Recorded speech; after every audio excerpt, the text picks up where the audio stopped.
their movement toward their goal, but it's also, you know, as an intervention, was this efficacious? And that's that last step. You know, how will we know if our intervention is working? How responsive was the student to it? From a system standpoint, if you are tasked with intervention at the systems level, you're also going to look at overall student group response intervention. So we have, let's say, 10% of our students receiving a tier 2 or 3 intervention, and especially at tier 2, I want to see of that group of individuals, say they're receiving solution-focused counseling. Of that group of students receiving solution-focused counseling, what percentage is making adequate progress toward their goal? That helps me determine if that intervention is an efficacious intervention, or if perhaps, you know, when we're looking at making changes to our overall system and our program, what changes might need to be made to make it more efficacious for all students. So you're not just looking at the individual student level, you're also looking at the intervention as a whole for your whole group receiving it. So with regard to screening, one of my favorite frameworks for organizing the screening process is using the RIOT framework. So the RIOT is a framework for organizing data sources, and the full framework also includes considerations around instruction, curriculum, environment, and the learner. I would say for the purposes of informing our students' behavioral goals when they're looking to be placed in an AEDY program, we're really looking at collecting more information on the learner. I think it's still super relevant and important to consider, like I mentioned earlier, what interventions have they received in the past? You know, what are those archival data suggesting regarding the chronic nature of the, or acute nature of the behavioral concern, et cetera. So that would be looking more at, you know, the previous instruction curriculum in the previous school environment. But moving forward with regard to their working toward this AEDY behavioral goal, we're really considering the learner's needs. So I've already talked about a lot of the various data points you'll review as part of your screening process. You'll also make sure to review psychoeducational evaluations if there have been previous functional behavior assessments. If the student is coming to you receiving special education services, you'd want to be sure to look at their individualized education plan, not just for, you know, what were the goals and accommodations, but also look at, you know, the progress monitoring points to see, you know, how much progress has or has not been made. Certainly you'd want to consider their existing behavior intervention plan if they have one, or if it's a student who receives 504 accommodations, you would want to make sure to include those data in your review as well. The next step would be to interview. So I think, you know, the more we can center our students' voices in across all of these processes, the better. Obviously, we're all coming to the table, we're all in this meeting to support students, but I think sometimes the student's voice and perspective is unfortunately not as present in these processes as we'd like it to be. So ensure that you are interviewing the student. And I have some tools that we can use to do that. But just to kind of understand their perspective of the nature of the problem, why they believe the problem is occurring, you know, also be asking about solutions, you know, finding out about the student's strengths. And there's a phrase that we say in the counseling world, and it's that, you know, unexpected or problematic behavior is never constantly happening, right? No behavior really, besides maybe breathing, is happening 100% of the time. So find out from the student, from parents, from the sending LEA, you know, when are these behaviors of concern not happening? And I know for some of your students, there may be only one behavior of concern if it's a drug or alcohol violation and it happened one time. So find out, you know, when was that not an issue? What was happening in those environments that was supporting the student in actually fulfilling their potential and letting those strengths shine. That's super important as we plan for the future. And then we can also, with regard to interviewing, we can use a structured interview or a semi-structured interview format, a more looser kind of fluid organic format. The next step is to observe. If you have, again, you only have 5 days, so I get it. You may not have time to do direct observations. And that's where, I know that a comprehensive FBA is kind of considered the golden standard, and we like to do the golden standard. But if we can't implement an FBA with fidelity, meaning that all of those activities that are encompassed in an FBA process are able to be completed to a satisfactory level within that 5-day time frame, then we may need to look at other options. We can look at a brief FBA, or you might see it called like a basic FBA, and we'll talk about that. But you can also do indirect observations just through parent, teacher, and student report. So it's more of like a reflective way to gather those observations. And you'll see language like in the past 6 weeks or 6 months, and having them kind of rate the student. And that's where rating scales come into play as well. So if we do seek to formally test as part of our screening process, we can do so through the use of rating scales, which is looking at a myriad behaviors and then comparing that student's performance with those behaviors to a group of nationally representative sample of same-aged peers to see, how does the student compare, how severe is the problem. And we can also do a brief FBA. So I'm going to pause there, Jess, and ask if there are any questions in the Q&A. The only question is, will we share the PowerPoint, and we will be sharing the slides after. Beautiful. Thank you. All right, so first we're going to talk about those rating scales. And I first have to give you a disclaimer. I am not employed by, nor do I receive any financial incentives from publishers for any of the following rating scales that I'm going to share with you. I do not endorse one over the other. I am simply presenting to you evidence-based tools that are highly regarded and accepted in the field. And I encourage you to do your own research as well. That's why this community is amazing, because there's such a wealth of fund of knowledge just in the folks that are in this room. So I encourage you to continue networking, sharing, letting one another know what's working, what's not working. That is a conversation you can continue to have after today's training. But I also wanted to make sure I let you know that rating scale data should be used in tandem with other sources of information. That's, anytime that we're engaging in screening or assessment, we need to have it needs to be comprehensive, multifaceted, never relying on one single data point.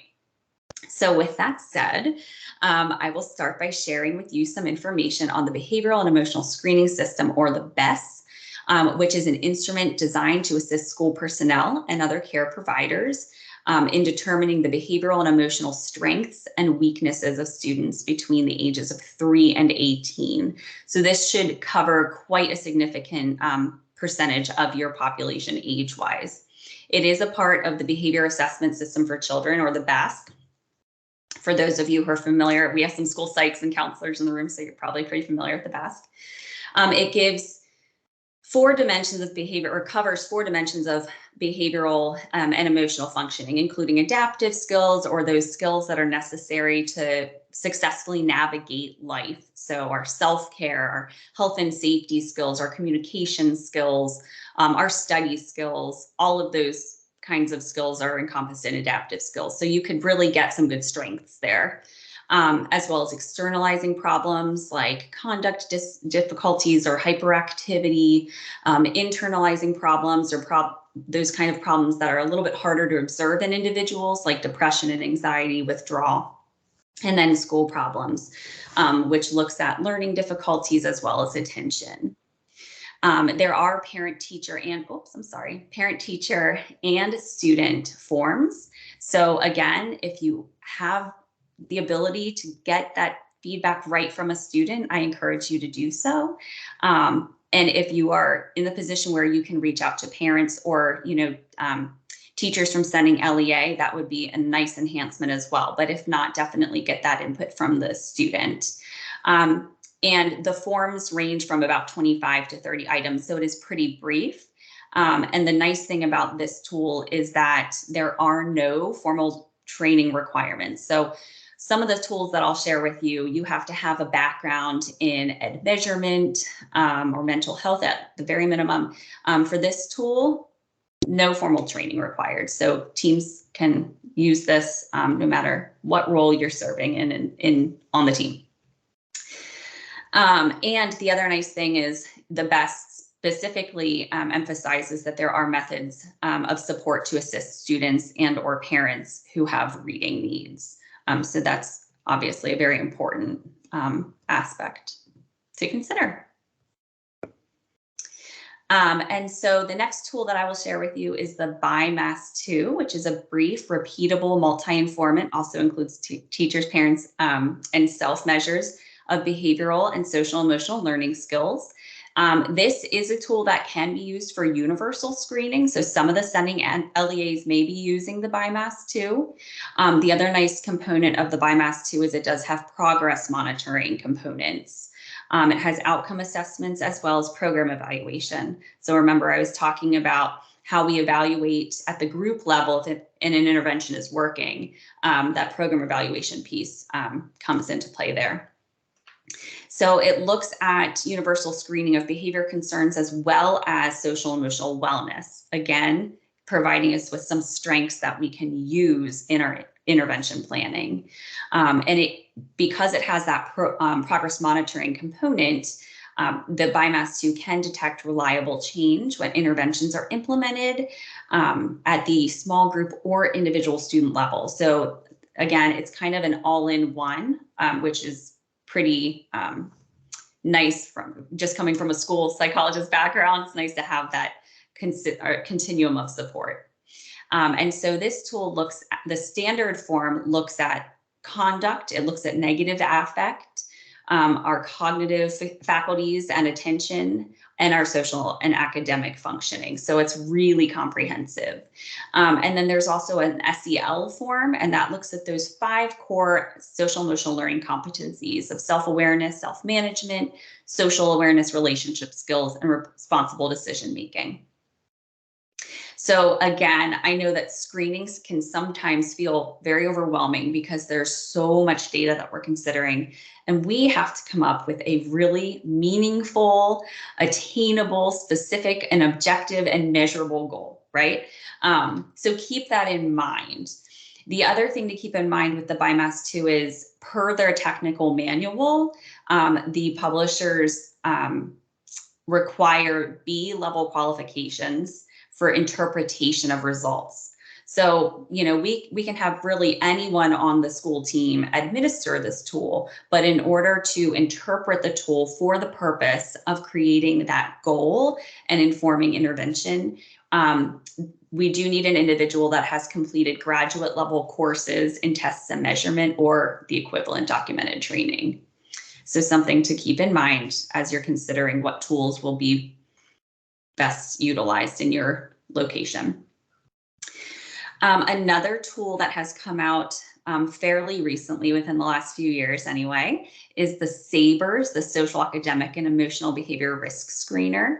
So again, this tool is very brief, has 19 items. It's supported by research for use in universal screening for behavioral and emotional risk. And when I was reviewing tools for this presentation, keeping in mind that not every receiving AEDY has a school psychologist on staff, I wanted to make sure that we're including tools that, you know, can be applied very broadly, no matter your context. So this tool is very highly efficient. It's suitable for teacher use in evaluating and rating all students on common behavioral criteria. It's designed for use in kindergarten through 12th grade.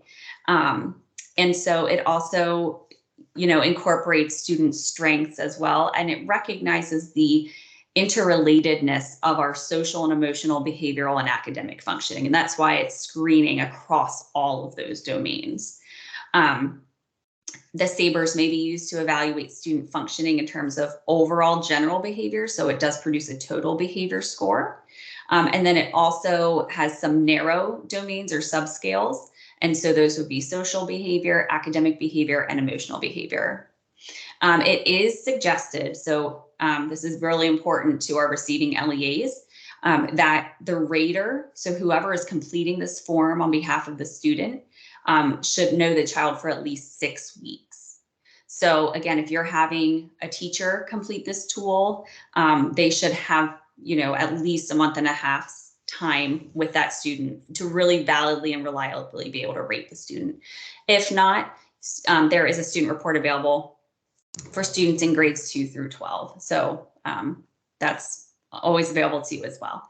And then the SABRs can be administered and interpreted after completing a 30-minute training module on the publisher's website.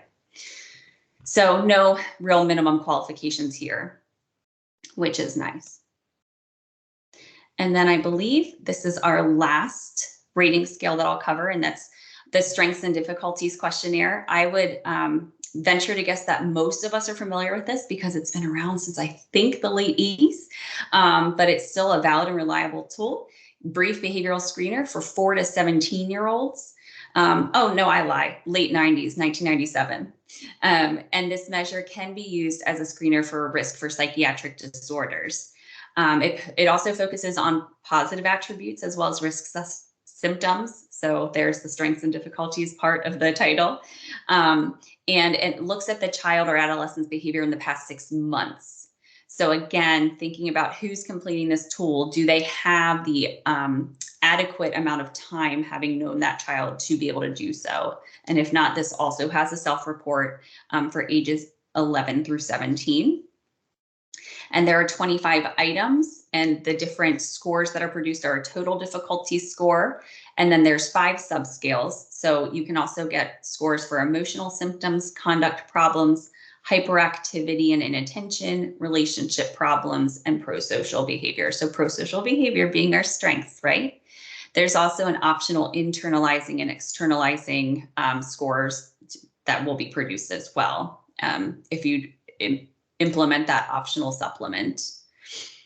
And the really nice thing with the Strengths and Difficulties questionnaire as far as cultural sensitivity is that it's been translated into over 90 languages. And like some of our other tools, there are no minimum qualifications to use or interpret the Strengths and Difficulties questionnaire. So a nice option for those of you who are serving a higher population of students who are not primary English language speakers. I'm going to take a pause and ask Jess if there's any questions. You're good. I think you addressed one of the questions in here in the coming slides. So. Okay, beautiful. All right. And then to wrap up screening, I'm going to quickly review brief FBAs, or like I shared earlier, they are also known as basic FBAs. You can find the guide that you see on the slide, the green guide, on the National Technical Assistance PBIS Center's website. And I can get that link to Shannon to share out after the training. But essentially a brief FBA is that guided structured interview with a teacher, parent, or the student to gather more information around the behavior. So when is it happening? When is it not happening? Who is there when it's happening? What are the perceptions regarding why it's happening? What happens before? What happens after? All the good stuff that we tend to collect data around in a true FBA process. But the brief FBA really relies more so on this interview and a records review, not as much observation because we just don't have the time. And so you'll see on this screen, I shared a snip of what the student form looks like. So you start by identifying the student's strengths. Really good to start off a conversation around behavior with a student, talking about the things that they're good at, the things that they enjoy, right? Develop that rapport. And then you start to think about likelihood of that behavior happening across contexts, individuals, etc. And then on the next page, you start thinking about antecedents, getting that student to provide insight as to what's, likely happening in the environment whenever the behavior is happening. And then after the behavior occurs, what happens? And I think some of our secondary students are really astute and they can tell you point blank why they engage in a behavior, especially if it's because it's an environment that's kind of aversive and they don't want to be there. And they know what the consequence will be if they engage in that behavior. So it's just good to get the students' input and insight here because this can really be the start of intervention planning. And if you are already gaining that student's buy-in at this step in the process, you're much more likely to have their buy-in when it comes time to put that intervention in place. So as far as training requirements, the Technical Assistance Center recommends the completion of trainings and brief FBAs or behavior support plan methods, and then ongoing on-site coaching support from folks with extensive knowledge of and experience implementing Tier 3 behavior support. And those of you in Pennsylvania are just so lucky to have an amazing team at Patton on the AEDY initiative, as well as the LEEI initiative, who are experts at this. So you have lots and lots of support from Patton. All right, oops. And then with regard to behavioral goals, again, you just want to make sure that the goals that you're writing for your students are specific, measurable, attainable, relevant, and attainable in the time limits that you're facing in your AEDY placement. Like I said, it's helpful to have student buy-in when creating behavioral goals and when you're planning that intervention. What we sometimes see when we receive students in a counseling referral situation is that, perhaps what the team is referring them to us for, what their goals may be for the student, may not actually be a goal for the student. And so sometimes it can be hard to narrow down on a goal that's meaningful for all parties. But if you can, I highly recommend that you ensure that you have student buy-in in that goal. And then the AEDY Patton website does have a beautiful tutorial on writing effective behavioral goals. And that's under the AEDY Essentials on the website. It's a comprehensive look at the formal periodic review section E goals. So if you need a refresher, I know I do, from time to time, feel free to check out that resource. And I'm going to pause for a check-in if there are any questions or if there's any input from my Patton AEDY friends that any of you would like to share before we move on to interventions. We do have some questions now. Okay, beautiful. Can the qualifications for administering and scoring assessments be added to this PowerPoint so they can reference it later? I will be happy to do that. Yep, absolutely. Thank you. And another question is, with the assessments that include teacher ratings report, are they mandatory? Could you highlight which assessments are not dependent on teacher ratings, as this is not always possible for our sites for various reasons? For sure, yes. So I will go back in the PowerPoint, I'll add qualifications, and I'll highlight assessments you said that do not require teacher ratings. Yes. Okay, perfect. Yeah. So I will do that. And then to answer the question about are they required? No. So most of these tools are going to provide the student, the teacher, and the parent forms. And I would say the researchers would argue that it's best practice to have input from all three parties. But again, it depends on the purpose of using the tool to begin with, right? So if I'm conducting a psychoeducational evaluation, having input from all three of those parties is really crucial for me to understand the behavior and how it's occurring and where and all that good stuff. But if you aren't able to, because of contextual variables, I still would say that, one perspective is better than no perspectives. And you still have archival data that can corroborate what vision you have of the behavior of when it's occurring, why it's occurring, and all that. So you may not have teacher report, but you might be able to obtain discipline records, even maybe down to referring staff person, right? So doing a little bit of a deeper data dig with regard to those data that exist that come with the student might be able to give you that viewpoint as well. So there's another question, and it's basically, we've answered this from our perspective. We have teachers in a brick and mortar who do the rating scales for students before they come to AEDY. The question is, should we be using the teachers in the program as the student progresses in the program? And our previous guidance was to, as you had mentioned today, use teachers that know the students best. Yeah, I mean, I definitely think you have that nuance, right, of current eyes on that student's progress, and the teacher who may have filled out the original rating scale not, being able to observe them for this period of time. And so I think that you do have a tricky challenge in determining, when you're progress monitoring, how to go about doing that. And I encourage you to look at the behavioral levels. So whatever you're using, I'm getting ahead of myself, but with regard to progress monitoring tools, so using that objective view, but then you are going to have to incorporate current teacher observations as well, because teacher sending, the student doesn't have access to be able to observe at that point. Is that what you would advise, Jess? Yes, yes. Okay, beautiful. But good question. That's why I was so excited to do this presentation, because you are working under just really different contextual variables than, just a typical neighborhood high school, for instance. So these are all questions that I certainly invite and hope that you as a network and a community continue to have these conversations. So now, with the 15 minutes we have left, we're going to talk interventions. And I was so thrilled to see school counselors and clinical social workers, school social workers and psychologists on the call. I think this part's going to be really meaningful for you. So just reflect on, again, there's no chat option right now, but just reflect on what are the most common behaviors targeted for change in your student population. And then what resources and interventions are available. And I don't think I have this question on the slide. I don't.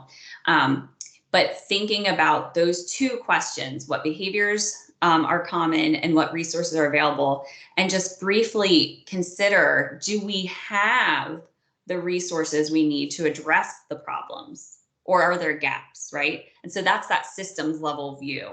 So I suggest that, every so often, I like monthly, but if that's not available to you, maybe quarterly, getting together with your school behavior leadership team, whoever that consists of, and making sure that there are no gaps with regard to need and interventions, because that's really crucial. We can't just plug a kid into an existing intervention just because that's all we have if that intervention isn't valid and reliable for the student's need. Hey, we're gonna. Sorry. Go ahead. Go ahead. We're gonna throw a word cloud in for them to answer. So I love that. Okay. Okay, hang on. I gotta. I can't see anyone anymore, so I don't know if I'll see the word cloud. Okay, it's forthcoming, so you should be able to see that when it comes out. Okay. There you go. Yeah, I'm not seeing it. All I see is my slides right now. Hang on. No.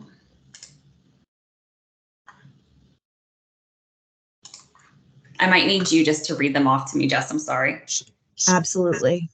So you want to go ahead and answer those questions. What are the most common behaviors targeted for change in your student population, and click submit. So we see defiance, vapes, impulse control, drug use, anger management so far. Lots of vaping responses, truancy, sleeping, disregard for authority, fighting, use and possession,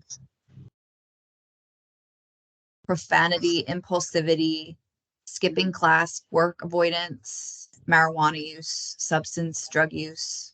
Drug use is getting larger and larger on the word cloud. Vapes are heavily that seems to be a popular answer. Yeah, for sure. Mental health. That. Yeah.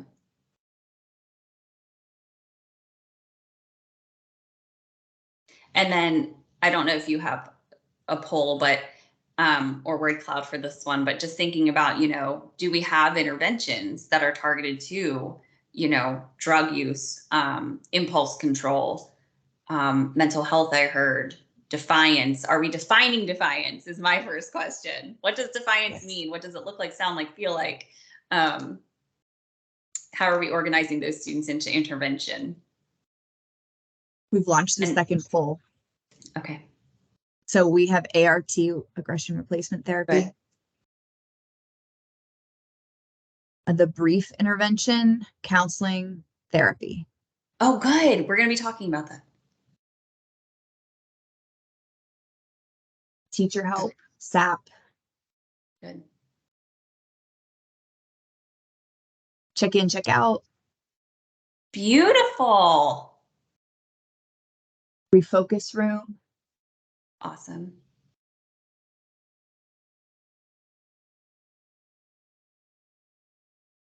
behavior I love it. specialist. Yep. And what I love is that I'm hearing interventions and resources that are available across that multi-tiered system of support. So I'm actually going to go to that slide. So I'm not just hearing, oh, we have all of these tier 3 interventions, but we have nothing going on at tier 1 for all students, right? I'm hearing that we are supporting students across the tiers, and that is fabulous. So just remembering that we should be aligning our efforts when we're working in small groups with targeted interventions, or when we're working individually with a student. All of those activities that we're doing at the advanced tier should connect to what we're doing for all. So I know in AEDY programs, your tier 1, and that's what I have reflected on my screen, is much more intensified over what a tier 1 would look like in a neighborhood high school. So for all students, you might have point sheets, you might have individual behavior plans. I would expect that any school, AEDY or otherwise, implementing PBIS or MTSS would have behavior expectations, would have behavioral lessons, positive reinforcement for expected behavior. Counseling curricula are pretty universal now. And SEL is very much, I would say, universal when we consider it's embedded within our curriculum. So that should be pervasive for all students in all environments. And then what we're doing at tier 2 and 3, as I mentioned, should be connected to what we're doing at tier 1. So we should have common language across those tiers. We should be planning for generalization. So if there's something I'm doing in a small group or an individual intervention, I should be communicating with school staff on how they can support those skills, development and implementation in all environments, right? And so some of the interventions we might see, like mindfulness or social skills, peer-to-peer social skills instruction, or anger replacement therapy, thinking about how are we incorporating critical components of that within our tier 1, so that we can promote that generalization. And so we're going to talk about, in the little bit of time we have left, what interventions might be most efficacious for our needs. So data collected during that screening process serves 3 functions. So first, it identifies those behaviors that are critical to the student's success. It informs intervention development. So based on the needs that are identified during screening, what interventions that we have might best address those needs. And then the data are sensitive to the impacts of intervention. So when we write this goal, if it's specific, measurable, observable, attainable, and relevant, then hopefully we will see impacts of the intervention on progress toward that goal. So if Kate enters intervention, being able to perform, let's just say, being able to control impulses, however that's objectively and measurably defined, 50% of the time, well, how do I get to, maybe 80% of the time or 90% of the time? And how are we monitoring that across the intervention to determine if that growth is happening? And that's our good friend, George Bash, who's come to Pennsylvania to share his wisdom with us multiple times. So some considerations you want to keep in mind is where the student is in their skill development determines the quantitative measure. So do they have the skills and they're not consistently performing them? If so, that sounds like a performance deficit. Or do they just lack the skills altogether, which might be a skills deficit? And that can be determined by considering if there are times that the student consistently performs the skills. So are they consistently performing the replacement behavior in certain settings, class periods, activities, times of the year even? And so that might point to it being a performance deficit. If there are no times when the kiddo can consistently perform those skills, it points to it being a skills deficit. You also want to consider what their baseline is. As I mentioned, do they perform the expected or replacement behavior 10% of the time as at baseline or 50, and what amount of growth is feasible in 45 days? We've talked about buy-in already. The goal must be relevant to the student as well as to the team and the sending LEA. If the goal is not, you need to find a way to tie the student's individual goals to that goal. So, that's where finding out about what that student, what drives them, what do they want after graduation, what are the things they enjoy doing, pro-social, of course, and how do we connect those things to whatever the goal may be. You also want to consider their strengths and, as I mentioned, preferences. What does the student bring to the table, and how can we utilize that student's strengths, both in the intervention and then just in general. Consider that student's needs and aversions when you're planning for the intervention, and then keep the end goal in mind. So you want to plan for generalization. How are we going to, and this is more of a team conversation, not maybe an intervention conversation, but how are we going to ensure that this progress the student has made toward this goal continues when we return that student to the neighborhood school? So working with your sending LEA to make plans for generalization. I would be having conversations with sending LEA when we're thinking about interventions and just trying to determine, if this intervention is really efficacious in the AEDY setting, but then they go back to the sending LEA and there's just nothing even close. How might that impact the student, and what could we do proactively to avoid any pitfalls there? So some widely utilized Tier 3 approaches include person-centered planning, which is when you have a common need, you align your students' visions, purposes, goals. The team has an understanding of the student's past, present, and future life, and their actions for change, what support networks they have in place, and what you might need to do as a team to support that student in reaching whatever goals they may set for themselves. And really the goal here is to build support around the student, and also for the student to feel like they're in the driver's seat of their own life, and to know that they have this system of support to help them achieve whatever they want to achieve. And so some of the standard protocol packaged programs are listed here for you. Patton does provide training around Renew. The transition initiative might provide training around other like PATH and MAP as well. I'm not sure, but I know for certain that they provide training around Renew, which is a fabulous evidence-based intervention that comes to us from University of New Hampshire. And then also wraparound is widely used at Tier 3, so making sure that we're maintaining communication and working with our community agencies that might already be supporting our individual students to align our goals, to align our efforts, and just to make sure that those points of contact and communication are happening. And certainly some of our students might be coming to us with, or have one developed while with us, a positive behavior support plan or behavior intervention plan.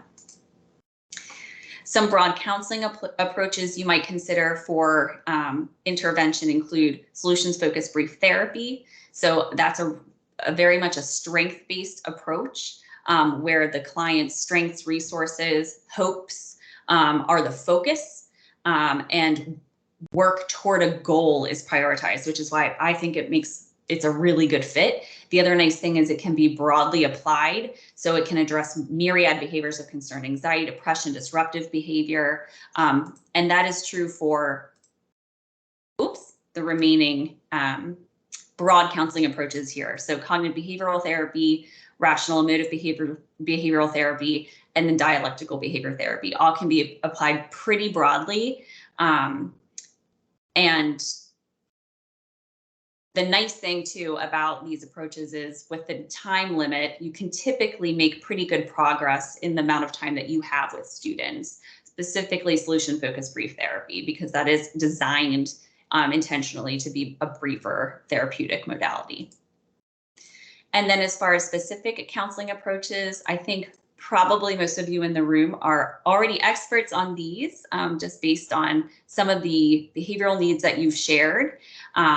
But for aggression, we do have anger replacement training, which is evidence-based. For trauma, trauma-focused CBT as well as cognitive behavioral intervention for trauma in schools, CBITS. I really like CBITS because it was developed at the ground level with schools. So Los Angeles Unified School District worked directly with the researchers in developing and refining the intervention, which just improves the efficacy when it's already built for that context and with those personnel. And then for social skills, we have the Take Charge program. And in case any of you are wondering about sources, there are two sources that might be very helpful for you as you're navigating these different interventions. One being the Office of Juvenile Justice and Delinquency Prevention. They have a compendium of model practices and programs for use. So that's where you'll find more information about Take Charge, as well as the National Center for Intensive Intervention.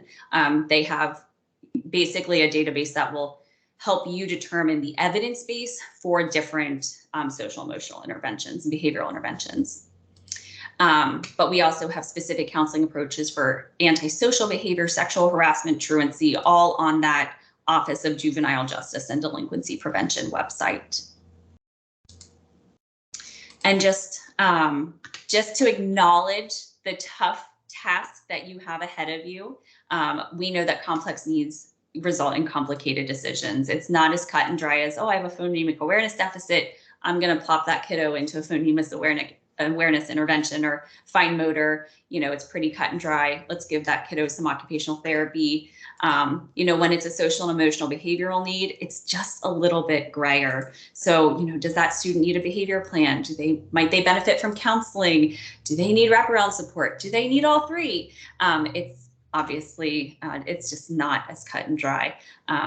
But with the right screening and the right data collection, it can help narrow down what might be most beneficial for that student. So I don't think we have time for our vignette, but it will be in your handout. So just some final notes.